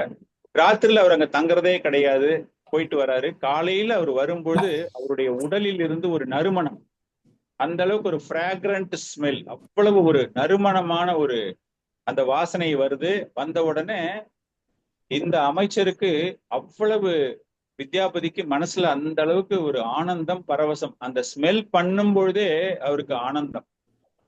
இந்த சனத்குமாரர்கள் 4 பேருமே அருவவாதிகள். ஆரம்பத்துல அந்த பாகவத அந்த ஸ்கந்தத்தை படிக்கும்போது தெரியும், அருவவாதிகள். ஜெயனும் விஜயனும் அந்த லீலையில பகவான் மன்னிப்பு கேட்பதற்காக வரும்பொழுது பகவான் உடலில் உள்ள அந்த சந்தன குழம்பு, துளசி, அதனுடைய வாசனையை பார்த்து பகவானிடம் ஈர்க்கப்படுகிறார்கள். They become பக்தாஸ். பகவான் ரியலைசேஷன் அவங்களுக்கு அப்பதான், அது முன்னாடி வரைக்கும் பரமாத்மா ரியலைசேஷன்ல இருக்கிறவங்களுக்கு அந்த பகவானினுடைய நறுமணம், உடலில் உள்ள நறுமணம் அவர்களுக்கு வந்து ஒரு பக்தியை தூண்டி விடுகிறது. அந்த மாதிரி இந்த இடத்துல விஸ்வவாசு எங்கேயோ போயிட்டு வராரு, அவர்கிட்ட இவ்வளவு நல்ல ஒரு வாசனை அடிக்கிறதே அப்படின்னு சொல்லிட்டு வித்யாபதிக்கு வந்து ஒரு ease into a blissful mood, அந்த அளவுக்கு ஒரு பரவச நிலையை அவர் அடைகிறார். ஒவ்வொரு நாள் ராத்திரி போயிட்டு காலையில் வரும்போது லலிதா, அதாவது அந்த பெண்ணுடைய பெயர், அந்த ட்ரைபல் லீடருடைய பெண்ணுடைய பெயர் லலிதா. அவங்க 2 பேருக்குமே கொஞ்சம் கொஞ்சமா they are becoming sort of ஒரு அஃபெக்ஷன் அவங்க 2 பேருக்குள்ள டெவலப் ஆயிட்டு இருக்கும்போது அவர் கேட்கிறாரு, என்னது உங்க அப்பா மூஞ்சில, உங்க அப்பாவுடைய நறுமணம் இந்த மாதிரி ரொம்ப சுகமாக இருக்கிறது, என்ன விஷயம் அப்படிங்கும்போது அவர் சொல்லவே மாட்டேங்கிற. எனக்கு தெரியாது, எங்க அப்பா எங்க போறாருன்னு தெரியாதுன்னு சொல்லிட்டு இருக்கும்போது அவர்களுடைய உறவு கொஞ்சம் கொஞ்சமா வலுப்பெற்று கொண்டே வரும்பொழுது இருவருக்கும் திருமணம் ஆகிற ஒரு ஸ்டேஜ் ஆயிடுது. திருமணமும் செய்து வைக்கிறார். ட்ரைபல் லீடர் திருமணம் செய்து வைக்கிறார். சோ கணவன் மனைவி உறவு அப்படின்னு ஆன உடனே அந்த கணவன் மனைவி உறவு ஏற்பட்ட பிறகு அவளுக்கு வந்து தன்னுடைய கணவனுக்கு எல்லா விஷயத்தையுமே சொல்லணுமே அப்படிங்கிற ஒரு விஷயத்துல எங்க அப்பா எங்க போறாரு அப்படிங்கிற விஷயத்தை எல்லாமே சொல்றார். இந்த மாதிரி அவர் மேல ஒரு காட்டுக்கு போவாரு. மேல ஒரு சின்ன மலை மாதிரி ஒண்ணு இருக்கு. அந்த மலையில வந்து நீலமாதவர் இருக்காரு. இந்த நீலமாதவருக்கு அவர் நித்தியமாக பூஜைகள் செய்வாரு. அங்க வந்து மலர்கள் மாலைகள் எல்லாம் அணிவித்து அவரை பிரார்த்தனை செய்துவிட்டு வருவாரு. சோ அந்த மலர்களுடைய நறுமணம் அவர்கிட்ட இருக்கு அப்படின்னு அந்த நீலமாதவரை பற்றிய ஒரு வர்ணனை முதன் முறையாக வித்யாபதிக்கு லலிதாவினால் தரப்படுகிறது. நீலமாதவா அப்படின்னு கேட்ட உடனேவே அவருக்கு ஒரு பரவசம். ஆஹா, இதுதானே நம்ம அரசர் கேட்டுட்டு இருக்காரு இந்திரதிம்னா, இதை நான் எப்படியும் பார்க்கணுமே அப்படிங்கும்போது லலிதாவிடம் கேட்கிறார். லலிதா கிட்ட கேட்கும்போது லலிதா சொல்றா, அதெல்லாம் நிச்சயமா முடியவே முடியாது, அவர் ஒத்துக்கவே மாட்டாரு அப்படிங்கும்போது, I am just cutting short the story, நம்ம வந்து நேரம் நிறைய இல்லை அப்படின்றத வேகமாக சொல்றேன் நான். அப்படி இருக்கும்போது அவங்க ரெண்டு பேருக்குள்ள ஒரு உடன்பாடு என்ன ஏற்படுகிறது என்றால், அவருடைய கண்ணை கட்டி அந்த இடத்துக்கு நான் உங்களை அழைச்சிட்டு போறேன். அப்பதான் உங்களுக்கு அந்த ரூட் தெரியாது. ஏன்னா எங்க அப்பா வந்து அந்த இடத்துக்கு அவரை தவிர வேற யாருமே சேவகம் செய்ய வரக்கூடாது அப்படின்னு ஆசைப்படுகிறார். அதனால அந்த பகவானுக்கு சேவகம் அப்படின்னா அவரு மாத்திரம்தான் செய்யணும், வேற யாருமே செய்யக்கூடாது அப்படிங்கிற ஒரு நினைவில் அவர் இருக்கிறார். அதனால உங்களுக்கு அந்த ரூட் தெரியவே கூடாது அப்படின்னு கண்ணை கட்டி. ஆனா என்ன சொல்றா, ஆனா ஒரு மனைவியாக தன்னுடைய கணவனுக்கு எல்லா விதமான ஒரு உதவியும் செய்யணும் அப்படிங்கிறதுக்காக கடுகு, ஊற வச்ச கடுகு, அதை என்ன பண்றா, கையில எடுத்து கொடுக்குறா. உங்க கண்ணை தான் கட்டுவாங்க, நீங்க வந்து அந்த கடுகை நீங்க வந்து நனைஞ்சு போன கடுகு, ஈரப்படுத்தப்பட்ட கடுகை கையில் வைத்துக் கொண்டு நீங்க நடக்கிற வழி எல்லாம் போட்டுக்கிட்டே போங்க கொஞ்சம் கொஞ்சமா, அது வந்து உங்களுக்கு பின்னாடி உதவும் அப்படின்னு சொல்லிட்டு. அதே போல இந்த வித்யாபதி என்ன பண்றாரு, நடந்து போகும்போது கண்ணை கட்டி கூட்டிட்டு போகும்போது அப்படியே போட்டுட்டே போறாரு. நடந்து மலை மேல ஏறின பிறகு கண்ணை திறந்து விடுறார். வித்யாபதி வந்து விஸ்வவாசு வந்து வித்யாபதியுடைய கண்ணை திறந்து விட்ட உடனே அங்கு தரிசனத்தை பார்த்தவுடன் அப்படியே பரவச நிலையை அடைகிறார். சாக்ஷாத் நீலமாதவன், இஸ் இன் 200 ஃபார்ம். இந்த சதுர்புஜ ரூபம்ல, சதுர்புஜ ரூபத்துல இருக்கார், நாட் 200 ஃபார்ம், சதுர்புஜ ரூபத்தில் இருக்கிறார். சங்கு சக்கர கதா பத்மா எல்லாத்தையும் வச்சுக்கிட்டு அந்த விக்கிரகத்தை பார்த்த உடனே அப்படி ஒரு பரவசம் அவருக்கு ஏற்படுகிறது. அப்படியே அந்த இடம் எப்படி இருக்குன்னா அந்த அளவுக்கு ரம்மியமாக, மலைகள், கோயில்லாம் ஒண்ணுமே கிடையாது, பெரிய மலை பிரதேசம். அதுல வந்து ஒரு மரத்துக்கு கீழே அந்த பகவான் சதுர்புஜ ரூபத்தோடு பகவான் இருக்கிறார். சுத்தி வந்து நீரோடை, மகாநதி, இந்த கோதாவரியுடைய ட்ரிபியூட்டரின்னு சொல்லுவாங்க இல்லையா, அந்த மாதிரி மகாநதி. அந்த ஒரு ரிவர்ல கீழே அந்த ரிவர் அவ்வளவு பிரமாதமான ரிவர். நீங்க நீலமாதவ போனீங்க அப்படின்னா, இப்ப கொஞ்சம் அசுத்தம் பண்ணி வச்சிருக்காங்க அதை. அந்த கோயில் அந்த பிரகாரத்துல இருந்து அந்த கர்ப்ப கிரகத்தை தாண்டி வெளியே வந்து பாத்தீங்கன்னா அந்த மகாநதி ஃபுல்லா நம்ம பார்க்கலாம். அவ்வளவு பிரமாதமா இருக்கும். அவ்வளோ ஸ்டீப்பா ஸ்டெப்ஸ், அதுல இறங்கி நம்ம கீழே போனோம். அந்த மகாநதி, அந்த ரிவரு, மேல பகவான், அவ்வளவு ரம்மியமான ஒரு காட்சி. அதை அப்படியே பார்த்துக்கிட்டே இருக்காரு. பார்த்துக்கிட்டே இருக்கும் பொழுது ஒரு காகம், அந்த காகம் என்ன பண்ணுதுன்னா, மரத்துல உட்கார்ந்துட்டு இருக்கிற அந்த காகம் தவறி கீழே விழும்போது அந்த நீரில் விழுந்து விடுகிறது. அந்த மகாநதி ரிவர்ல விழுந்த உடனே அப்படியே க்ஷண பொழுதுல அதுக்கு மோட்சம் கிடைத்து, அது 4 கரங்கள் உடைய அந்த விஷ்ணு ரூபம், அந்த 4 கரங்களோடு அது அப்படியே மேல போயிட்டே இருக்கிறத பாக்குறாரு. வித்யாபதி பார்த்த உடனே அவருக்கு அப்படிப்பட்ட ஒரு ஆச்சரியம். அந்த ஆச்சரியம் என்ன அப்படின்னா, இந்த தலம் அந்த அளவுக்கு நமக்கு வந்து மோட்சத்தை தரக்கூடிய தலம். இந்த விஸ்வவாசு வந்து பகவானை வழிபடக்கூடிய இந்த தலம் இவ்வளவு சிறப்பான இடமா? எனக்கு தேவை மோட்சம்தான். நான் இந்த பௌதீக பந்தங்களிலிருந்து என்னை விடுபடுத்தி கொள்ள வேண்டும். நான் எதுக்கு ராஜா கிட்ட போய், நான் ராஜா கிட்ட வந்து இருக்கு இந்த மாதிரி ஒரு நீலமாதவரை நான் பார்த்தேன், ரொம்ப நல்லா இருக்கு அந்த இடம், நீங்க வாங்க, நான் போய் எதுக்கு அவரை கூட்டிட்டு வரணும்? ஒண்ணுமே சேவகமே செய்யாத ஒரு காகம் இந்த நீரில் விழுந்தவுடன், அப்பனா அது எவ்வளவு புண்ணிய தீர்த்தமாக இருக்கிறது. அதற்கு வந்து மோட்சம் கிடைத்து 400 ஃபார்ம் பகவானுடைய ரூபம் அது பெறுகிறதே. அதனால எனக்கு வாழ்க்கையே போதும், என்னுடைய திருமணம் எல்லாம் அதை பத்திலாம் நான் கவலைப்படவே இல்லை. நானும் இந்த க்ஷணமே நான் தற்கொலை செய்து கொள்கிறேன், என்னுடைய உடலை நான் மாய்த்து கொள்கிறேன் அப்படின்னு முடிவெடுத்து அவர் அந்த அந்த நதியில குதிக்கிறதுக்கு ரெடியா போகும்போது ஒரு பெரிய அசரீரி கேட்கிறது. அந்த அசரீரியில் பகவான் கூறுகிறார், வித்யாபதி, நீ எதற்காக இங்கு வந்தாய்? என்னை பற்றி உன்னுடைய மன்னனுக்கு தெரிவிப்பதற்காக. உன்னுடைய மன்னனுடைய திட்டம் என்ன தெரியுமா? பெரிய திட்டம். என்னை பற்றி அனைவருக்கும் தெரியப்படுத்த வேண்டும். எனக்கு சேவகம் செய்வதற்காக பல்வேறு மக்களுக்கு அவர் ஒரு உதவி செய்ய போகிறார். அவருடைய செயல்கள், அவருடைய விருப்பங்கள் எல்லாமே என்னை பற்றி பலருக்கும் தெரிய இருக்கிறது. இது நீ பண்ணக்கூடிய மிகப்பெரிய சேவகம். பக்தி தொண்டு அப்படின்னா இதுதான் பக்தி தொண்டு. நீ சுயநலமாக உன்னுடைய உடலை மாய்த்து கொண்டு மோட்சம் அடைவதை காட்டிலும் என்னை பற்றி உன்னுடைய மன்னர் மூலமாக அனைவருக்கும் தெரியப்படுத்துவது சாலச் சிறந்தது. இந்த தற்கொலை எண்ணம், உன்னுடைய உடலை மாய்த்து கொள்ளும் எண்ணத்தை கைவிடு அப்படின்னு அந்த அசரீரி சொன்ன உடனே சுய நினைவுக்கு வந்த வித்யாபதி என்ன பண்றாரு? ஆஹா, நான் பெரிய தவறு செய்ய நினைத்தேன், என்னை மன்னித்து விடுங்கள் பகவானே. நான் நிச்சயமாக என் மன்னரிடம் சென்று என் மன்னருக்கு இந்த இடத்தை பத்தி நான் சொல்ல போறேன் அப்படிங்கிற. சோ இந்த பீரியட் தான் அங்க டிலே ஆயிடுது. பிகாஸ் அவர் இங்க இருந்து அவருக்கு உடல் நலம் சரியில்லாம போய் அந்த லலிதாவோடு ஒரு அன்பு பரிமாற்றம் துவங்கி அவளை திருமணம் செய்து கொண்ட பிறகு நீலமாதவர் இருக்கக்கூடிய அந்த நீலாச்சல் மலைக்கு அவர் செல்ல இருந்து அங்கு நடந்த பல்வேறு வகையான சம்பவங்களினால் அங்கு அவருக்கு சற்று நேரம் ஏற்பட்டு விடுகிறது. போய் மன்னரிடம் உடனே சொல்ல முடியல. அந்த அசரீரி முடிந்த உடனே அவர் என்ன சொல்றாரு? எஸ், நான் செல்லணும், போகணும் அப்படிங்கும்போது விஸ்வவாசுக்கு பயங்கரமான ஒரு பயம் வந்துடுச்சு.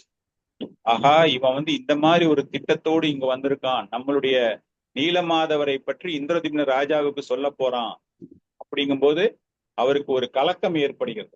அதுக்கப்புறம் நடுவுல கொஞ்சம் இருக்கு, அவங்க போறாங்க, மன்னர்கள்லாம் வராங்க அப்படின்னு, அதெல்லாம் நம்ம இங்க சொல்லல. அந்த சாராம்சம் மாத்திரம் என்ன அப்படின்னா, அப்ப வித்யாபதி மனம் உருகி பகவானை பிரார்த்திக்கிறான். நான் மட்டும்தான் உங்களுக்கு சேவகம் செய்ய வேண்டும், நான் வேறு எவரையும் இந்த சேவகம் செய்வதற்கு அனுமதி அளிக்க மாட்டேன், எப்படிப்பட்டவர்கள் வந்தாலும் நான் அவர்களை தாக்குவேன் அப்படிங்கிற மாதிரிலாம் ஒரு திட்டம் ஏற்படும் பொழுது அந்த அசரீரியில் பகவான் கூறுகிறார், வித்யாபதி, விஸ்வவாசு, நீ எனக்கு நிறைய சேவகம் செஞ்சிருக்க, நான் உன்னுடைய சேவகத்தை எல்லாம் ரொம்பவும் அனுபவித்திருக்கிறேன். ஆனால் இந்திரதிம்னன் ரொம்ப ரொம்ப ரொம்ப ஆசைப்பட்டு கொண்டிருக்கிறான். அவன் எனக்கு எப்படிப்பட்ட சேவகம் செய்கிறான் என்பதை நான் அனுபவிக்க வேண்டும். அவர் எனக்கு தரக்கூடிய அந்த பக்தி தொண்டு எப்படிப்பட்டது என்பதை நான் தெரிந்து கொள்ள வேண்டும். எனவே நான் இந்திரதிம்ன மகாராஜா வரும்பொழுது இந்த இடத்தை மாற்றிக்கொண்டு நான் அங்கு செல்ல இருக்கிறேன். எனவே நீ தொடர்ந்து அந்த சேவகத்தில் உன்னுடைய குடும்பம், ட்ரைபல் ஃபேமிலி, உனக்கு முன்னுரிமை தரப்படும். இந்திரதிம்னன் உனக்கு முன்னுரிமை தருவார். அந்த வித்யாபதி, அந்த விஸ்வவாசுடைய குடும்பம், அந்த ஒரு தைத்தியாஸ், அவங்க ஒன் ஆஃப் த தைத்தியாஸ், அவங்களுடைய அந்த குடும்பத்தை நம்ம பார்த்தோம் அப்படின்னா இன்னைக்குமே ஜெகநாத்புரியில முதல் உரிமை, அந்த பகவானினுடைய சேவகம் செய்யறதுல முதல் உரிமை அவர்களுக்கு தான் தரப்படும். ரத யாத்திரை நேரத்துல எல்லாமே ஃபர்ஸ்ட் ரைட்ஸ். நம்ம நிறைய கோயில்கள் எல்லாம் பார்த்திருப்போம், நிறைய கிராமங்கள்ல போயிட்டு பார்க்கும்போது 3 கால பூஜைகள்லாம் செய்வாங்க. ஃபார் எக்ஸாம்பிள் சிவராத்திரிக்கோ இல்லைன்னா வேற பல்வேறு வகையான விஷயங்கள் செய்யும் பொழுது 3 கால பூஜை, 4 கால பூஜை, 5 கால பூஜைகள்லாம் பண்ணும்போது முதல் கால பூஜை உரிமை அந்த அந்த ட்ரெடிஷ்னல் ஃபேமிலி ஏதாச்சும் இருக்கும் அந்த வில்லேஜ்ல, அவங்களுக்கு அந்த முன்னுரிமை வழங்கப்படும். அந்த மாதிரி இங்க விஸ்வவாசுவனுடைய குடும்பத்திற்கு அந்த மரியாதை தரப்படும் அப்படிங்கிற ஒரு விஷயம் சாசனத்தில் இந்திரதிம்னால் எழுதப்படுகிறது. அதெல்லாம் பின்னாடி வர்ற கதை. I am making it short உங்களுக்கு. சோ பகவான் ஜெகநாதராக ஏன் தோன்றுகிறார் அப்படிங்கிற ஒரு 3வது காரணம், பகவான் வித்யாபதி, விஸ்வவாசு இவங்க கிட்ட நடந்த லீலையின் மூலமாக இந்திரதிம்ன ராஜாவிடம் அவர் ஆசைப்படுவது போல நான் அங்கு சென்று ஜெகநாதர் ரூபத்தில் அவர் வரப்போகிறார் அப்படிங்கிறது 3வது காரணம். இப்ப நான் ஜஸ்ட் அந்த 3வது காரணத்தை கொஞ்சம் வேகமா சொல்லிட்டேன். இதன் பிறகு நம்ம நெக்ஸ்ட் செஷன்ல நம்ம பார்க்கலாம், இந்திரதிம்ன மகாராஜா எப்படி இங்க பகவானிடம் பிரார்த்தனை செய்து, பகவான் எதற்காக தாரு ரூபம், நாரதர் பார்த்த ரூபம், எப்படி அந்த தாரு மூலமாக பகவான் விஸ்வகர்மாவால் வடிவமைக்கப்பட போகிறது அப்படிங்கிற விஷயத்த நம்ம அடுத்த செஷன்ல தெரிஞ்சுக்கலாம். சோ இதுதான் ஜெகநாதருடைய தோற்றம். நம்ம இன்னைக்கு பார்த்ததுல புரிஞ்சுக்கிட்ட விஷயம் என்ன அப்படின்னா, அவர் அவதாரி, சாக்ஷாத் பகவான் கிருஷ்ணர். அவர் அவதாரம் கிடையாது, அவர் அவதாரி. ரூபத்தில் மட்டும்தான் மாற்றம்.